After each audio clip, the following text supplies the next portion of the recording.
Hello friends, welcome back my channel. It's me ഫർഷോ സ്വാലി. ഇന്ന് ഞാൻ വന്നിരിക്കുന്നത് ബിരിയാണി മോഡൽ ഒരു റൈസാണ്. അപ്പോൾ ഇത് ഉണ്ടാക്കാൻ വേണ്ടിയിട്ട് എടുത്തിട്ടുള്ള റൈസ് എന്ന് പറയുന്നത് നമ്മുടെ നോർമൽ റൈസാണ്. ബിരിയാണി റൈസോ കപ്സ റൈസോ ഒന്നല്ല കേട്ടോ.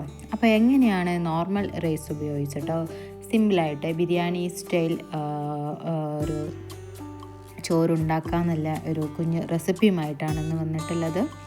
ഒരുപാട് വീഡിയോസ് ചാനലിൽ അപ്ലോഡ് ആക്കിയിട്ടുണ്ട്. കണ്ടിട്ടില്ലാത്തവർ ജസ്റ്റ് ഒന്ന് ചെക്കൗട്ട് ചെയ്യാം. ഇനി നമുക്ക് ഇതിലേക്ക് ആവശ്യമുള്ള ഇൻഗ്രീഡിയൻസ് എന്തൊക്കെയാണെന്ന് നോക്കാം കേട്ടോ. അതിനായിട്ട് ഉള്ളി, തക്കാളി, ജിഞ്ചർ ഗാർലിക് പേസ്റ്റ്, 2 പച്ചമുളക് മാത്രമേ എടുത്തിട്ടുള്ളൂ. നിങ്ങൾക്ക് സ്പൈസി കൂടുതൽ ഇഷ്ടമാണെന്നുണ്ടെങ്കിൽ ഒന്നുകൂടെ ആഡ് ചെയ്യാം. പിന്നെ ലെമൺ, ചിക്കൻ ജസ്റ്റ് ഒന്ന് മാഗ്നേറ്റ് ചെയ്ത് വെച്ചിട്ടുണ്ട്. ഉപ്പ്, മുളക് പൊടി, മഞ്ഞൾപ്പൊടി മാത്രം ഇട്ടിട്ട്. ഇനി ഇതിലേക്ക് ആവശ്യമുള്ള മറ്റു മസാലകൾ എന്തൊക്കെയാണെന്ന് നോക്കാം. അതിനായിട്ട് ഉപ്പ് മാറ്റി വെച്ചിട്ടുണ്ട്. ഉപ്പ് നമ്മൾ ടേസ്റ്റ് നോക്കിയിട്ട് വീണ്ടും ഇട്ട് കൊടുക്കാവുന്നതാണ്. പിന്നെ ചിക്കൻ മസാല, ജീരകം എടുത്തിട്ടുണ്ട്. വലിയ ജീരകമാണ് എടുത്തിട്ടുള്ളത്. പിന്നെ ചില്ലി പൗഡർ, കൊറിയാണ്ടർ പൗഡർ, മഞ്ഞൾപ്പൊടി ഒരല്പം മതി. നമ്മൾ ചിക്കനിലേക്ക് ഓൾറെഡി ഇട്ട് കൊടുത്തതാണ്. പിന്നെ നമ്മൾ ചോറുണ്ടാക്കാൻ വേണ്ടിയിട്ട് എടുത്തിട്ടുള്ള റൈസ് വേവിച്ച് വെച്ചിട്ടുണ്ട്. അപ്പോൾ നോർമൽ റൈസാണ് ഞാൻ എടുത്തിട്ടുള്ളത്. നിങ്ങൾക്ക് വേണമെങ്കിൽ ബിരിയാണി റൈസ് എടുക്കാം കേട്ടോ, അതിന് പ്രശ്നമില്ല.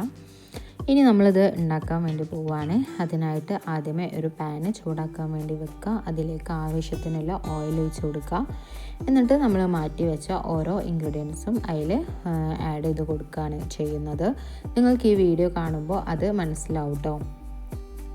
പിന്നെ ചാനലിൽ ഞാൻ ഒരുപാട് വീഡിയോസൊക്കെ അപ്ലോഡ് ആക്കിയിട്ടുണ്ട്. കണ്ടിട്ടില്ലാത്തവർ ജസ്റ്റ് ഒന്ന് ചെക്കൗട്ട് ചെയ്യുക. പിന്നെ തീർച്ചയായും വീഡിയോനെ കുറിച്ചുള്ള ഫീഡ്ബാക്ക് നിങ്ങൾ കമൻറ്റ് ബോക്സിൽ അറിയിക്കുക.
ഇപ്പോൾ ചിക്കൻ ഏകദേശം വേവായി തുടങ്ങിയിട്ടുണ്ട് കേട്ടോ. ഈ സമയത്ത് നമ്മൾ വേവിച്ച് മാറ്റി വെച്ച നമ്മുടെ റൈസ് ഇതിലേക്ക് ആഡ് ചെയ്ത് കൊടുക്കുക.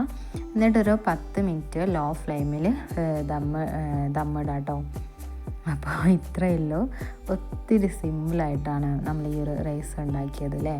അപ്പോൾ ബിരിയാണി കഴിക്കണം എന്നൊക്കെ തോന്നുന്ന സമയത്ത് ബിരിയാണി റൈസ് കയ്യിലില്ല എന്നുണ്ടെങ്കിൽ നമുക്ക് പെട്ടെന്ന് ഒരു പ്രാവശ്യം ട്രൈ ചെയ്യാവുന്ന ഒരു കുഞ്ഞു റെസിപ്പിയാണിത്. അപ്പോൾ തീർച്ചയായും ട്രൈ ചെയ്യാം. എന്നിട്ട് ഇത് എങ്ങനെയുണ്ടെന്ന് നിങ്ങൾ കമൻറ്റ് ബോക്സിൽ പറയാം കേട്ടോ. അപ്പോൾ ഇത്രയല്ലോ ഇന്നത്തെ വീഡിയോ. നിങ്ങൾക്ക് ഈ വീഡിയോ ഇഷ്ടമായെന്ന് വിചാരിക്കുന്നു. ഇഷ്ടമായാൽ ലൈക്ക് ചെയ്യുക, ഷെയർ ചെയ്യുക, സബ്സ്ക്രൈബ് ചെയ്യുക. വീണ്ടും ഓർമ്മിപ്പിക്കുകയാണ്, ഫീഡ്ബാക്ക് പറയാം കേട്ടോ. അപ്പോൾ ഇത്രയല്ലോ. വീണ്ടും അടുത്ത വീഡിയോയുമായി വരുന്നവരെ tata bye, see you guys. Thank you for watching.